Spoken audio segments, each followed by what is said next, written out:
All you need is love. Da, da, da, da, da. All you need is love. Da, da, da, da. All you need is love, love. Love chocolate orange, I do indeed.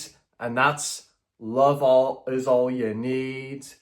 And this chocolate orange has no superficial damage to the box and kept under room temperature. If I was venturing out and going on the dating scene, it'd be like speed dating. I might as well be speed skating.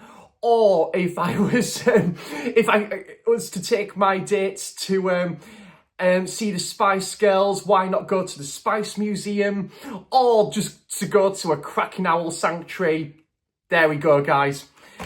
Hello all, welcome back to another video and welcome to Sammy G's World of Cinema. So yeah, love is in the air,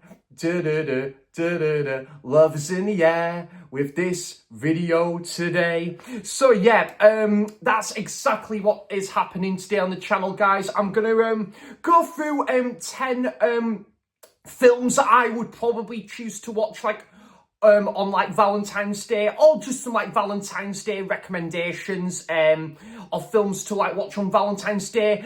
I am going to leave a link in the description box down below to a couple of videos that is Valentine's Day related. So Alan Scouser did his video on films recommendations on Valentine's Day, and Jim's movie channel did his Valentine's Day films recommendations video as well. So I'm going to leave a link to both of those videos in the description box down below. And yeah, that's basically what I'm doing, guys. I'm going to do 10 Valentine's Day recommendations, or just 10 films that I think would be great to watch around Valentine's Day.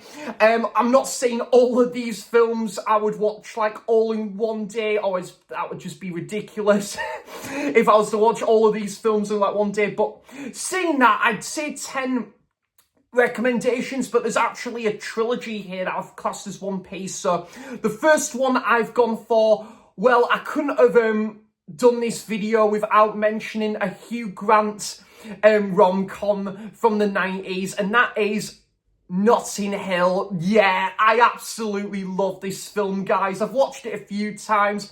Just got a great premise to this one. Obviously, Hugh Grant is this travel bookshop owner, and there's this character who is an actress played by Julia Roberts, and basically she's kind of wanting to live out a private life, and then she basically starts to fall for Hugh Grant's character, and they start to have their own bond and stuff.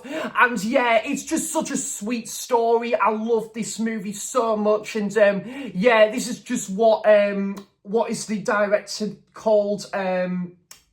What's he called, guys? Who did Love Actually and Four Weddings and a Funeral? Also Mr. Bean as well. What's the director's name? Anyways, but that same director, Richard Curtis. Yeah, Richard Curtis. This is what he does best when it comes to rom-coms and that. And Notting Hill, I would say, other than maybe Love Actually, this might be my second favourite film of his. But yeah, I just think it's a really good story. And I just love, the blend of, one character's love for film and one character's actually is a film star. I just love that that combination in the film. I think it just goes hand in hand. So, yeah, that is a beautiful film there, Notting Hill, and one I might even watch tonight. And then the next one I'm going to talk about is Sing Street. Yeah, I think this is such an underrated film. This is set in Ireland, and yeah, the guy in it called Connor, who doesn't have the most easiest time in both his family life, but also his school life as well. And also he meets this guy one day, and then they decide to form their own band, and then there's other guys that that come and they recruited as their own unit, their band.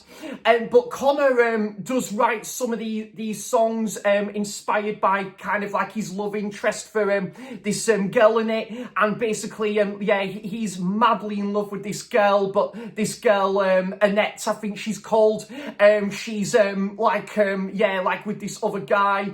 And Connor starts to like reach out for advice from his brother, and basically, yeah, like his brother gives great recommendations with like music and stuff, and I just love that. I love the 80s vibes that are captured in this movie, and just yeah, like the 80s music song list, but also the original songs from the band Sing Street in this movie is brilliant as well.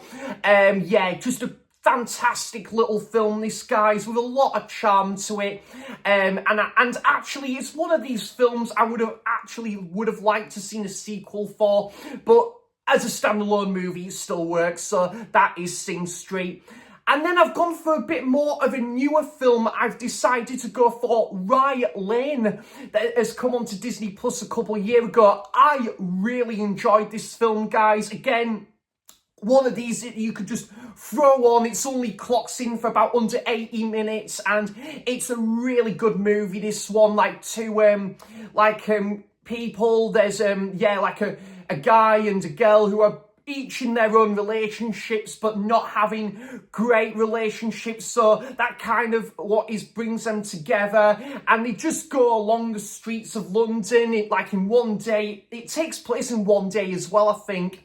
And yeah, they just like talking through like their relationship problems, and then it kind of brings them close together. And yeah, I thought it was a really charming little film, this one. I do really like the hip hop music to this one as well. I'm really into like hip hop and stuff, so really good soundtrack to this one.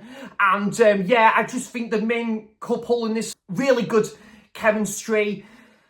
And yeah, like I think I also just love the like sort of editing techniques in this movie as well. There's just some great like sort of like editing in this one, and I love like also just some of like the like sort of like yeah, the like some of the lighting and some of the camera work is really interesting to this one as well. So yeah, that is Rye Lane, which I'm definitely overdue a rewatch of that one. So that is coming in at number 3. This is not like a ranking or anything, by the way, guys. These are just out of the hat, just 10 recommendations, just like in a non-chronological order and stuff. So the 4th one I've gone for is About Time, another Richard Curtis film. Absolutely brilliant movie, this one. Kind of my introduction to Donald Gleeson, I think, as an actor. And then obviously there's Rachel McAdams in this film as well. And yeah, I think this is just such a beautiful movie, guys. You know, like that's got a great combination with like time travel. And, you know, over the years, we're just following this relationship between these two people, played by Donald Gleeson and Rachel McAdams. And obviously, Donald Gleeson getting advice from his father, played by Bill Nighy, about like travelling back in time to like fix this certain point in time in order to get to A to B and to Y to Z. I just think that was such a great concept to this one. But then one minute, does he want to be with like, did he want to be with this girl like at this point of time as well? I just think all of the time travel stuff is well it like captured brilliantly to a T here. I think the guy who played can't remember his name, is it Al, I think it is, from the TV show Skins. He appears as like one of his Donald Gleeson's his best friends in here as well. It was great to see him in there as well. And yeah, just such a charming, sweet film. Great to see Margot Robbie in this one as well. I think this film is just super well narrated, and it's yeah, like great performances. And yeah, again, it's just got some of those classic tropes that Richard Curtis does best in like his previous works. So yep, that's About Time. So the next one, I've gone for a trilogy of films, and I think all of these three movies are absolutely amazing, by the way, guys. I think my favourite one is probably the third one, which is Midnight, but I've gone for the Before trilogy. Any of these movies that like to watch on Valentine's Day is a great pick indeed. I think my favourite one of these is Before Midnight. I just think it's like kind of a great film that Woody Allen never directed, sort of thing. You know, it definitely feels like a Woody Allen film, you know, like, and it's just beautiful chemistry between Julie Delpy and, what's the guy's name? Ethan Hawke. And again, with these set of three films, it's just great to follow their relationship over the course of like, I think 10, 20 years and so on. And it is just a beautiful like trio of films. I think they don't need to do another installment to this now. I think this just works well as a trio of films, and it is a beautiful set of movies as well. Like again, I love the first one where they meet and they go to where did he go? Is it Vienna in the first film? The second film, they're in France. And then the third film, did he go to Greece, I think it is? Yeah, so just great. And, you know, like, you see, like one movie in the first one, Sunrise, they basically they're about to like set sail, but they don't want to lose contact. And then you kind of find more about that in like the second film, and then in the third film it kind of brings their relationship closer than ever. Yeah, it's just such a beautiful set of movies, brilliant writing, brilliant acting, and just well directed from Richard Linklater here. And Richard Linklater has just made some amazing films, and I think the Before trilogy is like kind of like his masterpiece in my opinion. So yep, that is the Before trilogy. And then I've gone for possibly my favourite romance film of all time. I just absolutely adore this film. I don't necessarily watch this one like on Valentine's Day, because this is more of like a New Year's Eve tradition, and it's kind of done in a non-linear sort of style, like non-linear sort of structure. But yeah, this has to be my favourite romance film of all time, and it's the film I watch every tail end of the year on New Year's Eve. 500 Days of Summer. Yeah, I just think this is an absolutely flawless movie in my opinion. Not gonna be everyone's cup of tea, guys. I totally get that, but I just absolutely love it. It just hits every note possible. It's just absolutely great.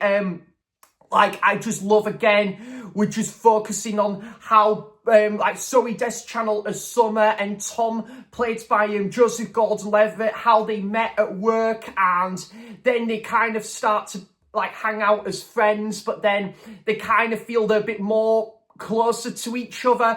And I just think it is brilliant. Like, kind of, you'll focus on when they're together, and then you'll focus on days when they're, like, kind of, like, just spending time each on their own sort of thing. And it is, yeah, it's great. I love the side characters to this one. The soundtrack is superb to this one.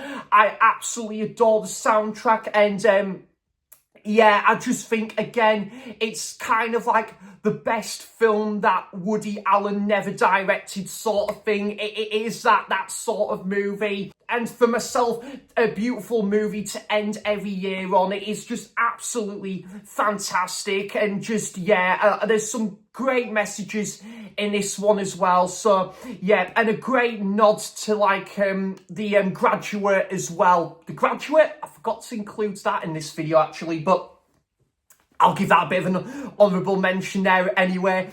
But yeah, fantastic film, and one of my favourite films of all time, 500 Days of Summer. And then I thought I would choose like a foreign language film, and I will say, guys, if you don't mind films with subtitles and stuff, then this is definitely one worth checking out. And that is Amelie. Beautiful movie, this, guys. Yeah, this is a film that I didn't really connect with all that much on first viewing, but I saw it again at Tyneside Cinema last year. It was one of the staff recommendations to like pick a movie, and yeah, they did show Amelie, and yeah, this is a beautiful film. I love the score to this one, the way the film is narrated is excellent, and you know, like focusing on the main girl Amelie and basically just her love for music and film, and also basically we're kind of focusing on like this discovery that she's made, and then basically it's interlinked with a guy that she's starting to fall for, and I just think it's a beautiful movie, and also a day in the life where she's working in this cafe, and basically she's picking up on other things that maybe other people might have not picked up on right away at that present moment, where she's basically noticing that this girl she works with actually really likes this regular customer, and yeah, and she's kind of hoping that one day they'll find out that they're actually really madly in love with each other. It is just, yeah, an absolutely fantastic film, guys, and yeah, just a great love story. Got some great like colour palette to this one as well that kind of does remind me a little bit of some of Wes Anderson's films as well. So yep, that is Amelie there. And then I had to pick a rom-com with Tom Hanks in it. It just had to happen. And even better, Tom Hanks and Meg Ryan as a duo just works well. It's just brilliant. And I've gone for You've Got Mail. I've seen this film a few times, guys. Absolutely love this film. Based off The Shop Around the Corner, which has kind of become a bit of a December staple for me now. And yeah, this is an absolutely great film. Where is the Blu-ray release for this one, guys? It needs a Blu-ray release over here. It is just excellent.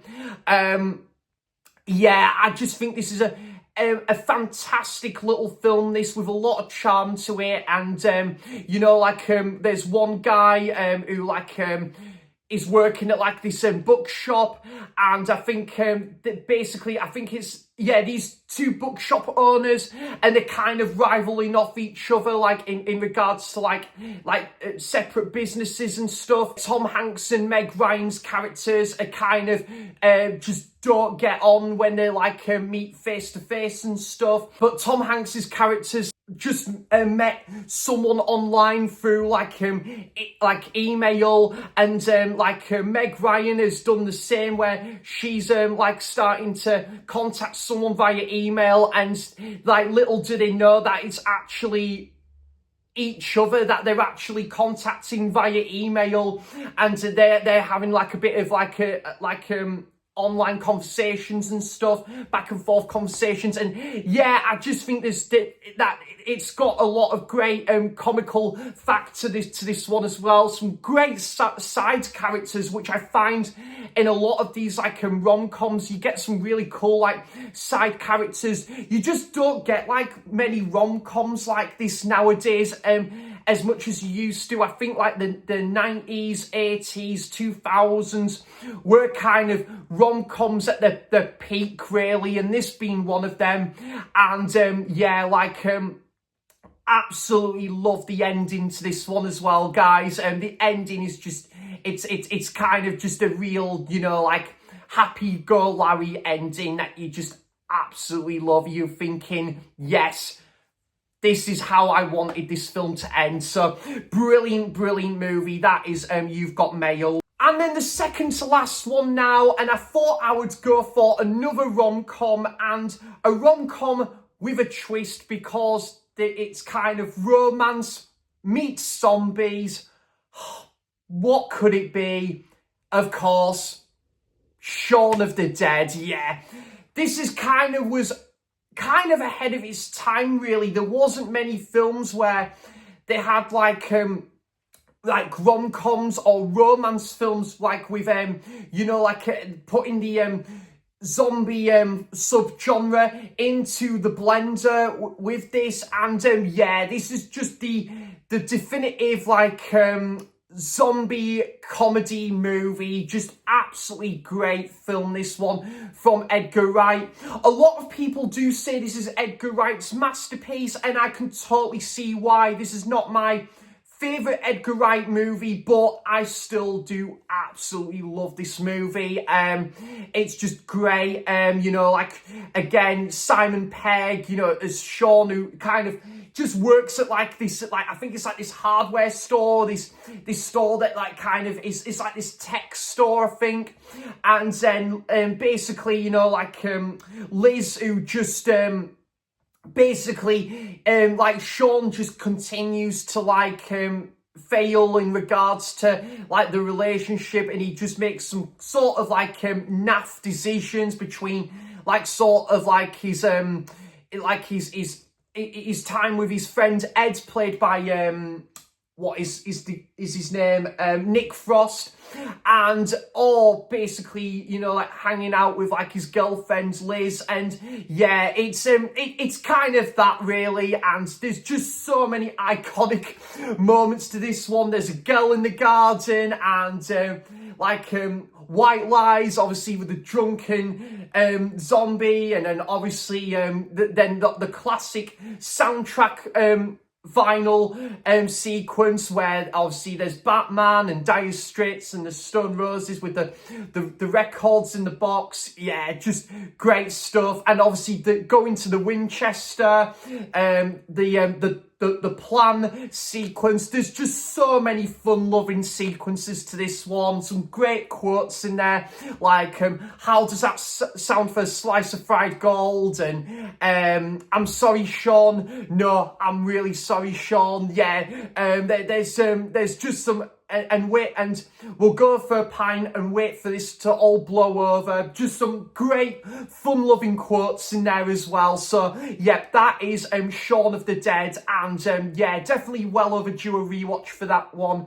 And, yeah, like, again, this really was the start of one of the most beloved duos put to screen, Simon Pegg and Nick Frost. So brilliant movie, this one. And yeah, great side cast as well, with like you know, Bill Nighy, and obviously you've got who is it, the guy who from the sitcom Black Books is in there as well. And yeah, like the girl who played Dawn in the UK office. So you've got some really good side characters in there as well. And the last one I thought I would pick for this video, and I've gone for a brand new release. Now, I haven't actually seen this film, but I'm going to say possibly if you're going to see like a movie on the big screen at the cinema, and in regards to like a brand new release, and if you're into like horror,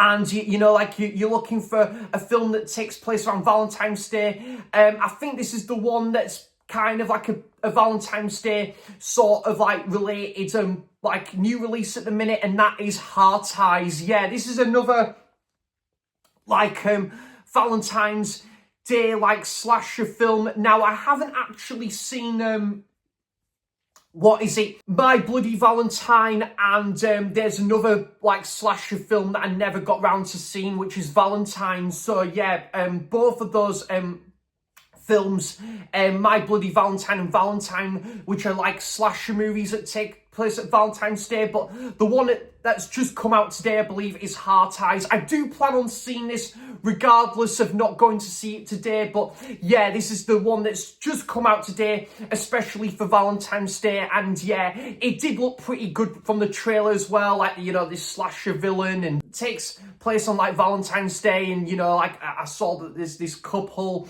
that seem to have like shit coming their way when they least expect it. Yeah, just looks a pretty solid like Valentine's slasher film, this one. So I thought I would include that on the list, Heart Eyes. So guys, those are some of my Valentine's Day recommendations, and Hope everyone has a great Valentine's Day, and yeah, like definitely the day to listen to some like you know, like lovey-dovey music, but also like watch a romantic or film or a rom-com. So yeah, I'm definitely gonna probably watch one of these tonight on Valentine's Day, and I would like to watch one of the Simpsons like Valentine's Day episodes and the Alan Partridge like Valentine's Day special, which was in reference to this chocolate orange, because yeah, like that's kind of the reference to that Valentine's Day episode of Alan Partridge, which is just absolutely classic. So yeah, guys, if there's any films that you love to watch on Valentine's Day, do let me know in the comments down below, or have you seen any of these films and what's your thoughts on them? I would love to know all of that good stuff in the comments down below. So have a fantastic weekend, guys, and I hope everyone has a great Valentine's Day as well. So thanks for watching, cheers for stopping by, and until next time, I'll see you for the next video. Bye bye.